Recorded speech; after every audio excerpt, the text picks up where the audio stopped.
तो आपको बताएं कि 7 मई को भारत ने पाकिस्तानी जमीन पर मौजूद आतंकियों के ठिकानों पर हमला किया था। ये कौन कौन से इलाके थे वो भी हम आपको लगातार बता रहे हैं। ये मरकज का इलाका था, सुभान अल्लाह था, भावलपुर जैशे मोहब्बत का गढ़, और इसके अलावा मरकज तैयबा मुरीद के लश्कर तैयबा का इलाका था, और इसके अलावा सरजल तेहरा कलां जैशे मोहम्मद यहां अपना कैंप चला रहा था। इसके अलावा हिजबुल मुजाहिदीन के ठिकाने जहां महमूना जोया और सियालकोट की वो जगह जहां पर पुरजोर तरीके से भारत ने हमला किया। लश्कर तैयबा के बारे में सूचना जहां मरकज अहले हदीस बरनाला में है, यहां भी टारगेट करके इसे ध्वस्त कर दिया गया। तो एक बड़ी तैयारी भारत की तरफ से थी, और जैसे ही उस तरफ 48 घंटे का अल्टीमेटम दिया, हमने 8 घंटे में सब कुछ कर दिखाया।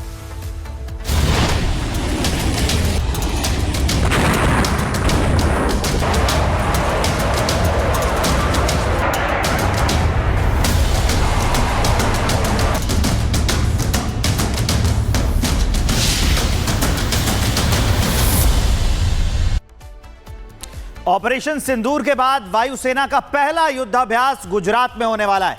पाकिस्तानी सीमा के पास यह युद्धाभ्यास होगा। आज दोपहर 3 बजे से रात 9 बजे के बीच यह एक्सरसाइज होगी, और युद्धाभ्यास को लेकर नोटम जारी कर दिया गया है, यानी कि एक बार फिर भारत ये ताकत दिखाएगा। हालांकि ये प्रैक्टिस कहा जा रहा है, लेकिन अभ्यास के दौरान कुछ भी हो सकता है। भारत ने पहले भी इसे कर दिखाया है, यानी हम तैयार हैं और हमारी तैयारी पूरी है, ये बताने के लिए हमारे सेना के जवान मुस्तैद हैं अपने एयरक्राफ्ट को लेकर। तो ये अभ्यास बहुत संदेश देगा, बहुत कुछ बताएगा पूरी दुनिया को। गुरसिमरन हमारे साथ लाइव जुड़े हुए हैं। एक बार फिर से पाकिस्तान की धड़कनें बढ़ गई होंगी गुरसिमरन।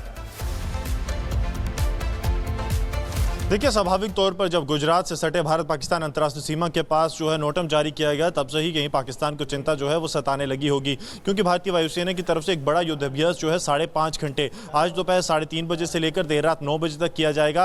ये राजकोट से सटे इलाके हैं। हालांकि सरहद से अगर दूरी की बात की जाए तो हवा में दूरी 100 किलोमीटर है, लेकिन पाकिस्तान ये जानता है कि 100 किलोमीटर नहीं 300 किलोमीटर तक की दूरी भी भारत के लिए कोई मायने नहीं रखती। समय जो है वो पाकिस्तान को चाहिए, भारत को नहीं। तो उसके लिए युद्धाभ्यास जो है वो भारत की तरफ से किया जा रहा है। सेनाओं में किस तरह से एक जो है समीकरण बने और समन्वय के साथ किसी ऑपरेशन को अंजाम दिया जाए, उसके लिए भारत के मॉक ड्रिल से डरने वाला पाकिस्तान, उसके लिए बहुत बड़ी बात होगी। जैसा कि गुरसिमरन बता पा रहे थे, एक छोटी सी रिपोर्ट हम आप दिखाने जा रहे हैं कि देखिए तैयारियां कैसी हैं, और जो आज जो होगा उससे पाकिस्तान कांप उठेगा।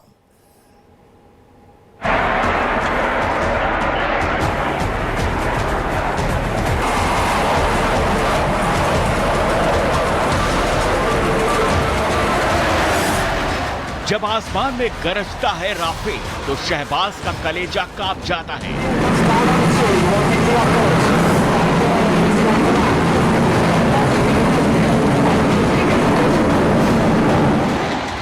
जब सुखोई की रफ्तार कहर मचाती है, तो मुनीर बिल में दुबक जाता है।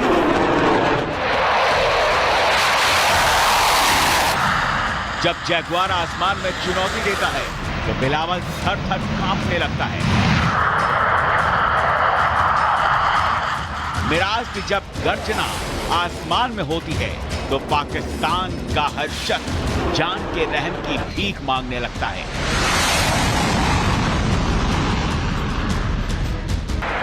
भारतीय वायु शक्ति की ये ताकत हवाई बातें नहीं, बल्कि पाकिस्तानी डोजियर में लिखी वो सच्चाई है जिसने दुनिया को ये मानने को मजबूर कर दिया कि भारतीय वायु शक्ति महाशक्ति बन चुकी है। भारत की यही वायु शक्ति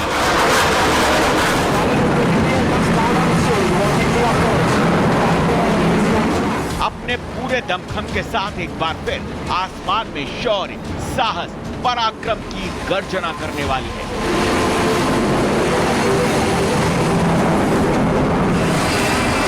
गुजरात सीमा पर आईएएफ का युद्धाभ्यास, आसमान में गरजेंगे भारतीय वायुवीर।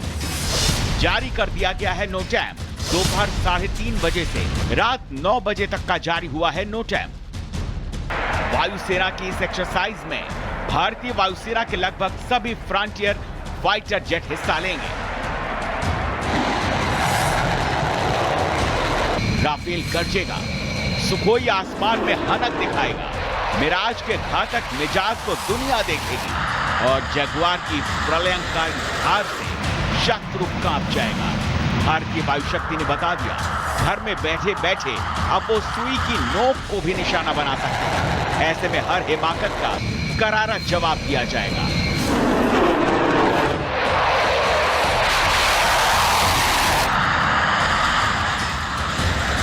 पहले मॉक ड्रिल देखी, अब सरहद पर वायुसेना की शक्ति गर्जना से पाकिस्तान केवल कंफ्यूज ही नहीं बल्कि घबराया भी हुआ है। क्या भारत अब भी कोई नई मारक शक्ति से सबक सिखा सकता है? आतंक के इस दोस्त के लिए यही डर, यही भय, यही घबराहट जरूरी है, जिससे वो आतंक की राह छोड़कर अमन के रास्ते पर चल सके।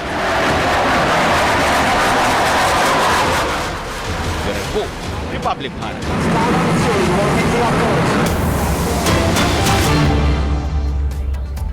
एक बड़ी खबर आ गई है। आतंकी मसूद के परिवार के खात्मे का नया सबूत सामने आया है। ऑपरेशन सिंदूर के बाद बहावलपुर में 21 नए कब्र भारत के हमले में मसूद के परिवार के लोग मारे गए थे। बहावलपुर में 21 नए कब्र मिले हैं। यह सबूत है, तस्वीरें हम आपको दिखा रहे हैं। यह प्रमाण है कि कैसे हमने आतंकी ठिकानों के साथ साथ आतंकियों को मारा है, उन सपोलों को मारा है जो आतंकवाद को बढ़ावा देते हैं। हम उनको मार के उनके कब्र में दफना आए हैं और उसी की तस्वीरें हम आपको दिखा रहे हैं। 1 2 3 4 5 नहीं, पूरे के पूरे 10 कब्र हम आपको दिखा रहे हैं। तस्वीरें ये हैं, 21 कब्र नए हैं जिसकी तस्वीर सामने आई है। बहावलपुर में 21 नए कब्र। यह प्रमाण है कि हमने कैसे आतंकी मसूद अजहर का पूरा कुनबा साफ कर दिया है, पूरा खानदान मटिया मेट हो गया है। तस्वीर हम आपको एक और दिखा देते हैं कि जब उसका जनाजा निकला था तो कैसे पाकिस्तान की आर्मी इन आतंकियों के जनाजे में शामिल हुई थी, उसकी तस्वीर हम आपको दिखा रहे हैं।